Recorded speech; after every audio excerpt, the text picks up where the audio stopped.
ये लोग मियाँ का पीछे पागल है। असमिया भूल गया, वो लोग असमिया असक काट दिया, पूरा दुनिया को मियाँ बना देगा। ये लोग पागल हो गया मियाँ का पीछे। खाली कोई कुछ मियाँ का बारे में बोले तो वो लोग हल्ला लगा देगा, लेकिन असमिया का बारे में कोई बोले उसमें उनका कोई टिप्पणी नहीं होगा। मियाँ का मतलब बांग्लादेशी घुसपैठिया, और ये बांग्लादेशी घुसपैठियाओं को हम जितना हो सकता है इतना तक जाके उनको खेदेने का भगवाने का मैं काम करने का पूरा कोशिश कर रहा हूं और करते रहूंगा। एक ने 1000 गौरव गोगोई राहुल गांधी आने से भी मुझे कुछ नहीं कर पाएगा।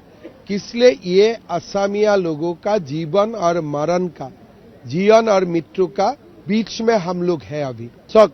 गौरव गोगोई बा কংগ্ৰেছৰ মানুহবিলাকে মিয়াৰ ভোটক লৈ পাগল হৈ আছে। তেওঁলোকে নতুন এটা শ্লোগান দিছে, মই ইমাত্ৰ ৰাতিপুৱা পঢ়ি আহিলো, আগত দেখা নাই, নতুন বৰ অসম। তো নতুন বৰ অসম মানে কি? নতুনকৈ অসমত কি আহিলে? মিয়াহে আহিলে। অসমত বৰ অসম বুলি ক'লে আমি চাউলুং চুকাফাই বনাই থৈ যোৱা বৰ অসমখন বুজো। তেওঁলোকে ক'লে নতুন বৰ অসম। কেতিয়াবা আমি নতুন অসম নিৰ্মাণ কৰিম কওঁ আধুনিক অসমৰ কাৰণে, কিন্তু বৰ অসম বুলি ক'লে চুকাফাক বুজা যায়, আৰু নতুন বৰ অসম বুলি ক'লে কাক বুজা যায়? তাৰমানে নতুনকৈ অহা মিয়াবিলাককো তেওঁলোকে এতিয়া অসমীয়াৰ যিটো আমাৰ এটা সীমা তাৰ ভিতৰত সোমোৱাব খুজিছে। নতুন বৰ অসম শুনি মই আজি ৰাতিপুৱা মোৰ মূৰটো গৰমে হৈ গ'ল। মই ক'লো নহয়, তেওঁলোকৰ লক্ষ্যটো কি?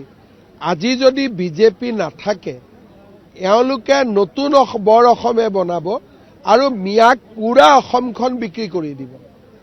তেওঁলোকে আকৌ হিমন্ত বিশ্ব শৰ্মাই মিয়া মিয়া কৈ থাকে। আৰে নকৈ কি কৰিম? আমাৰ সত্ৰ দখল কৰিব, আমাৰ মাটি দখল কৰিব, লাভ জেহাদ কৰিব, ফাৰ্টিলাইজাৰ জেহাদ কৰিব, তো আমি নকৈ পেলাই কি কৰিম?